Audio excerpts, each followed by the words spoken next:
Convidados, olha só quem está aqui, veio especialmente de Curitiba prestigiar e compartilhar a atriz Cristiane Torlone, que é ativista ambiental e está concluindo um documentário sobre a Amazônia. Daqui a pouco você vai saber o que a Amazônia tem a ver com água. Tem tudo a ver. A gente vai aqui para o nosso ao vivo de Brasília, com imagens do Globocop, da TV Globo do Distrito Federal, mostrando o estádio Mané Garrincha à esquerda. Nós estamos nas imediações, no Centro de Convenções Ulisses Guimarães, e todo esse complexo está reservado para o maior evento do mundo relacionado à água. Esse evento só tem razão porque o risco de desabastecimento, de colapso hídrico é real, é mensurável e alcança progressivamente todos os continentes. Para virar esse jogo, não basta ter jornalismo informando, não basta ter só técnicos, especialistas em recursos hídricos produzindo diagnóstico.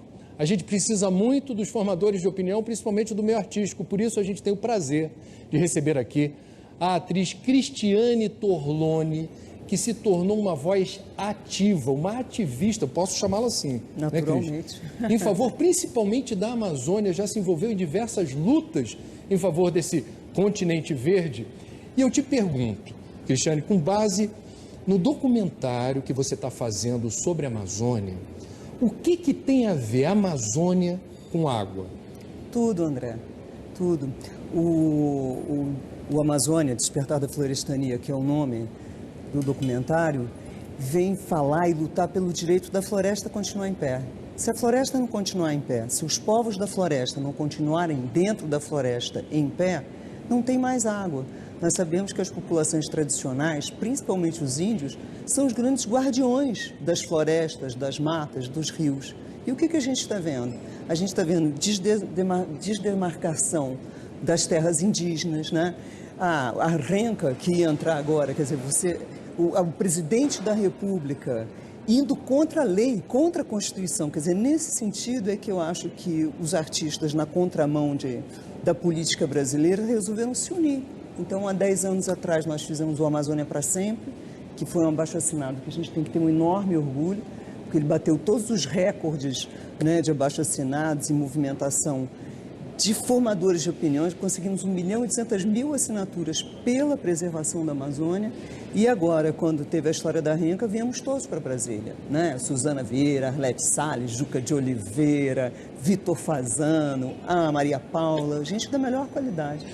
Nós temos aqui no Fórum Mundial da Água representantes de uma organização não governamental que vem sendo apoiada por um colega seu, só que do hemisfério norte, do cinemão americano, que é o Matt Damon. O Matt Damon, ele se envolveu numa causa nobre, bonita, que é de financiar comunidades de baixa renda no continente africano que não tem água disponível. Eu lhe pergunto, todo esse movimento que você descreveu da comunidade artística brasileira, na sua percepção, está à altura da demanda e do senso de urgência que a gente precisa ter para virar esse jogo? Ou você acha que é possível fazer mais e melhor?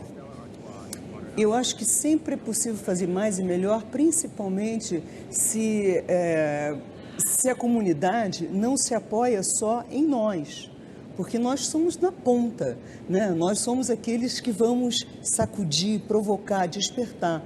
Mas se todos não estamos juntos, quer dizer, se nós não controlamos o nosso banho, se vocês não controlam a água quando fazem a barba, se as meninas quando usam o condicionador, né, quando raspa a perna, é aquela cachoeira, quer dizer, são os pequenos hábitos cotidianos. Quer dizer, não adianta a população dizer assim, poxa, vocês não fazem nada. Não, sim, nós estamos fazendo a nossa parte, mas essa provocação, ela tem que ser um prazer. Quer dizer, o sentido da florestania, ela é como o sentido da cidadania. Quer dizer, você tem deveres e direitos. E os direitos são compartilhados. E isso é uma alegria. E é um business também.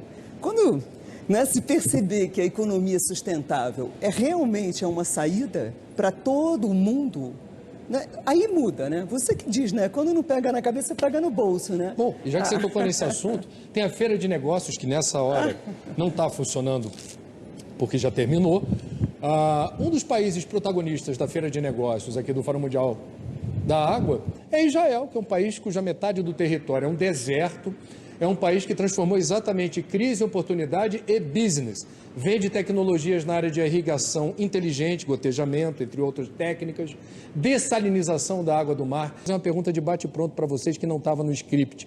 Qual é o comportamento do dia a dia que remete a desperdício, uso perdulário de água, que mais toca vocês negativamente? Para mim é ver alguém lavando uma calçada com água tratada.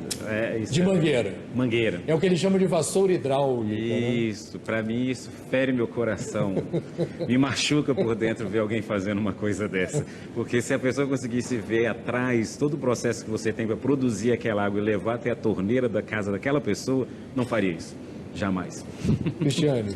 A burrice da não captação das águas pluviais, né?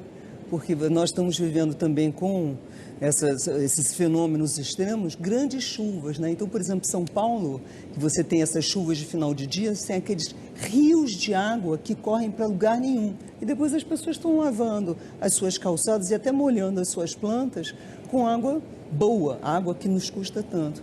Outra coisa que me dói muito são as podas assassinas dentro das cidades, né?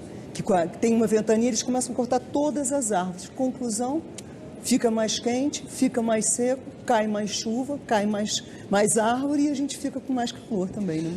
Marlos, deixa eu te fazer uma pergunta delicada. Sucessivos relatórios da ONU, que você conhece muito bem, apontam não a geografia desigual da água no mundo, mas a má gestão como a principal causa desses colapsos hídricos, desabastecimento e seca por razões antrópicas causadas pelo homem. É preciso nomear as pessoas certas para comandar as entidades ligadas à gestão de recursos hídricos.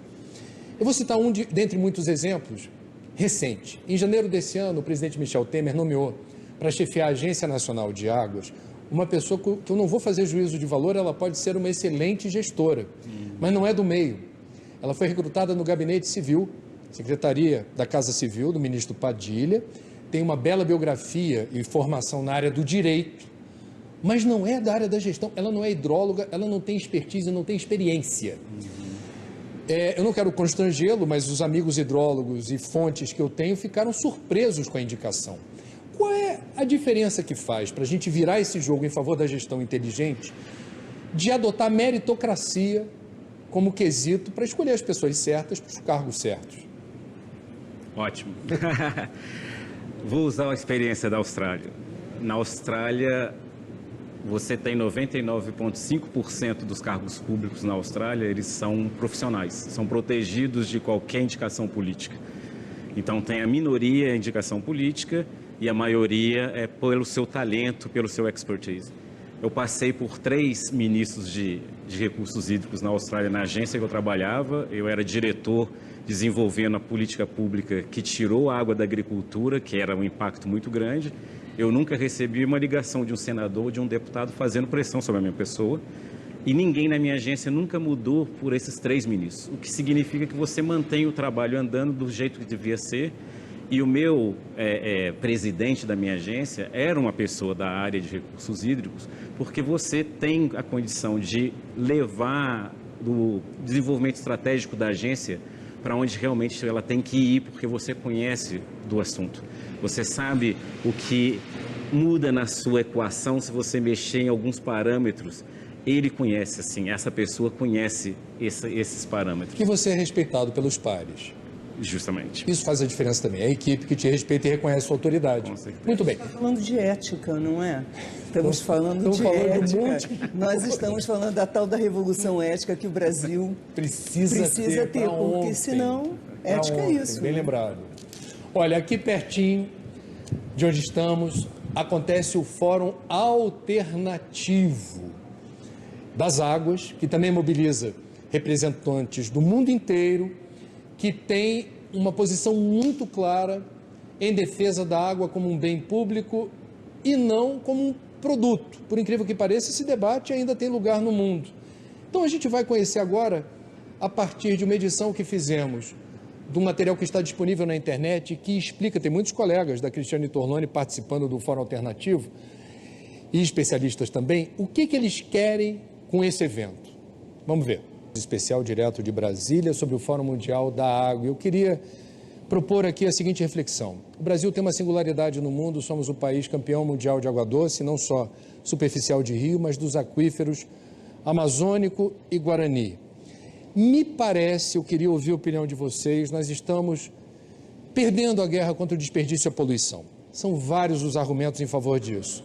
Por exemplo, quando a gente fala de mineração, a maior tragédia ambiental do mundo envolvendo rejeitos de minério aconteceu aqui. Samarco destruiu a bacia do Rio Doce. Esse ano já tivemos episódios envolvendo vazamento de rejeitos, um vazamento vexatório da Hidrolunorte. A maior parte do capital dessa empresa é do governo da Noruega, que no ano passado cortou recursos do Fundo Amazônia, mas não emitiu nenhuma crítica em relação a essa empresa, que hoje o presidente da Hidrolunorte pediu desculpas por estar jogando substâncias tóxicas, inclusive metal pesado como chumbo, nos rios do Pará, contaminando a população ribeirinha. Isso é mineração. Quando a gente fala de agropecuária, pesquisa do IBGE, divulgada na última sexta-feira, sobre quanta água sustenta o PIB do Brasil, o IBGE chegou à seguinte conta: cada 1.000 litros de água da economia dá de retorno R$ 167. Agropecuária é menos, apenas R$ 15 por 1.000 litros d'água. E é o IBGE que diz: é ineficiente o uso da água nesse setor da economia. Saneamento, já falamos, o Brasil tem indicadores subsaarianos, o lado menos desenvolvido da África. 97 milhões de brasileiros não têm os esgotos tratados. A gente ostenta a abundância. Brasil campeão mundial de água doce. Fazemos por merecer esse gigantesco estoque de água que ainda não foi transformado em capital natural. Por que o Brasil não acordou para essa riqueza? Eu acho que você nasce e cresce no Brasil perto de água. Você vê água em tudo quanto é lugar, vê um monte de rio, mas as pessoas não têm a ideia. Por exemplo, Brasília foi construída, o local da construção de Brasília foi na cabeceira de grandes bacias hidrográficas brasileiras. Se você pensar como hidrólogo e como um gestor de cidades, você fala lugar errado. Eu não vou ter a quantidade de água que eu preciso para abastecimento público, são as nascentes que tem aqui, eu tenho que ir para onde realmente tem um rio em abundância. Eu acho que isso é o ponto. No brasileiro ainda não entendeu que 81% do volume de água no Brasil está na Amazônia, onde você tem a menor parte da população brasileira vivendo lá. A maior parte do desenvolvimento econômico do país está lá. Os outros 19% a gente tem que dividir igualmente entre todos os setores. Briga de foice no escuro. Justamente. Então, essa visão que a gente tem muita água, mas a gente tem muita água nem sempre no lugar certo, onde a necessidade nos leva a ter aquela água para abastecimento público. Cristiane, temos uma questão cultural. Cultura é teu métier.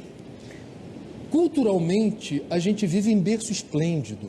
Já tivemos nesse momento, é a pior seca, pelo menos dos últimos 100 anos no Nordeste.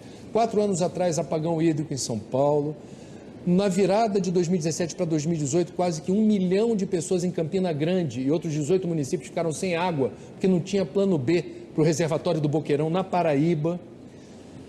Por que nós não aprendemos com nossos erros ainda em relação à água? Principalmente porque nós achamos que ser brasileiro é pertencer a algumas cidades fachada do Brasil.